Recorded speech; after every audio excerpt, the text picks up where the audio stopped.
Hey guys, this is Jason. Just want to talk to the theological group today. I went door to door, and I also went street witnessing at the mall, and I also held up some placards saying, "Come to Christ," And Jesus says, "If you come to me, I will give you rest," and all that stuff. It was pretty fun, pretty good stuff.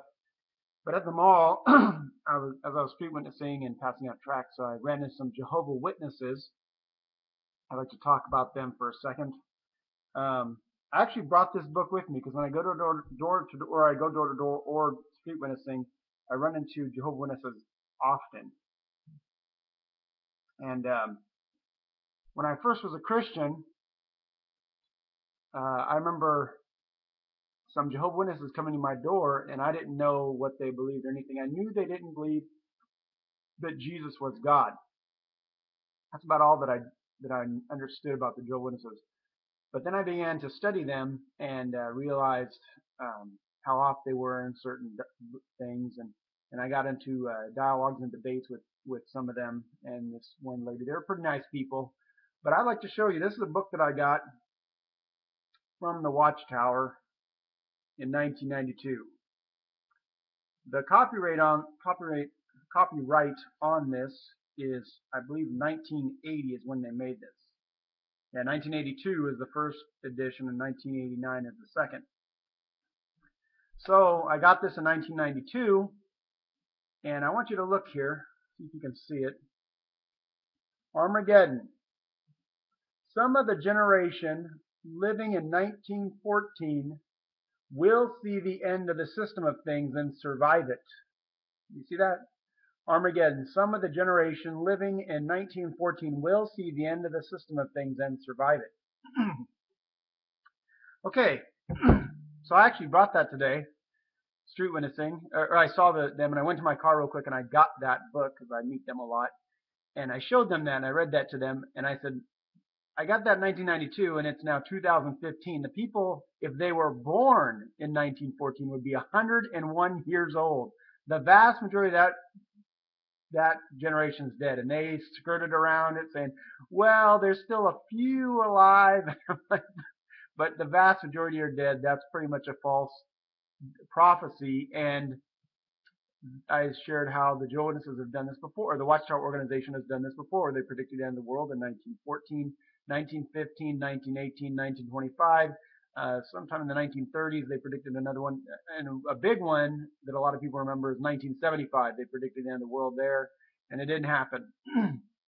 And here again, 1992, they're passing this out, and now their new book has taken that out. Completely gone. They have a new book. This is their beginner book for beginning believers in the Jehovah's Witness organization.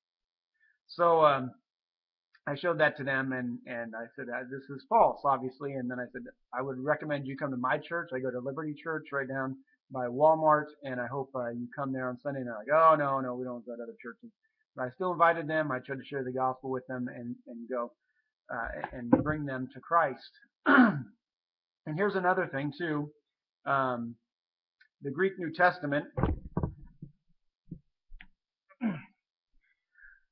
when dealing with Jehovah's Witnesses, you might need to know a little Greek. Let me see here if I can show you. You can't really read it. But if you look over here where my finger is, it says Abraham, verse 58, most truly I say to you, before Abraham came into existence, I have been. That is an incredibly deceptive and terrible translation of John 8:58. And it's meant to really deceive, and it's quite sad that they do this. I want to show you the actual Greek text itself. If you look over here, verse 58, Epon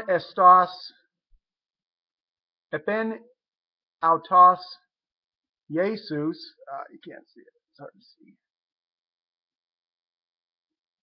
Jesus, amen, amen, lego, I say amen to you, prin, before Abraham genesthai, Genesis, that's where we get our word Genesis, came into being. Ego eimi, I am. It's a super, like you could just use the eimi, the verb to be. Ego eimi. See that over there just before the verse 59? You see that? Ego eimi, I am. He uses that in a lot of places in the Gospel of John. I am the way, the truth, and the life. I am the good shepherd. I am the living water, things like that. It's all throughout the Gospel of John.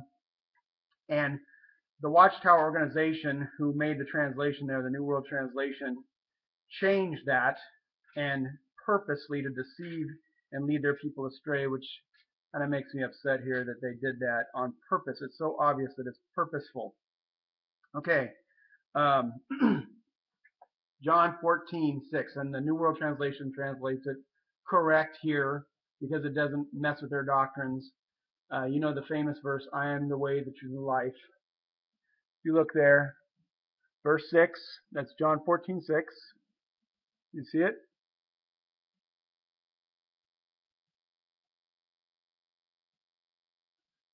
Lego, auto, Jesus, Jesus said to them, Ego eimi, odos, the way and the truth, aletheia, and the life, zoen. Zone. You see that?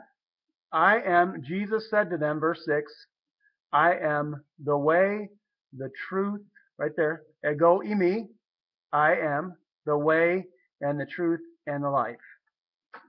Why did they change John 8:58 to I have been? To deceive their people. That's straight up. So what I try to do is I say, hey, I think you're good people who want to try to follow God as best you know, but the Watchtower organization has led you astray. They have.